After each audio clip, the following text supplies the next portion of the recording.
তোমাকে মানুষ যত কষ্ট দিবে তুমি তত বেশি চুপ থাকবা, আর তোমার সব অভিযোগ, তোমার সব কষ্ট আল্লাহর উপরে ছেড়ে দিবা। মনে রাখবা, জালিমের দিন একদিন না একদিন শেষ হবে।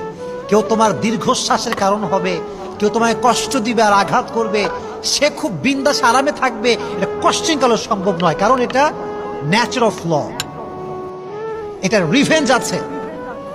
এমন একটা সময় আসবে যে তোমাকে কাঁদিয়েছে সে একদিন কাঁদবে, এটা কিন্তু পৃথিবীর নিয়ম, বাস্তবতা এইটা। এর জন্য মাথায় রাখবা, তোমাকে যে মানুষ যতই কষ্ট দিক না কেন পাল্টা গালি দিবা না। তোমার ভরসার জায়গায় একজন আওয়াজ দিয়ে বলে, তিনি কে?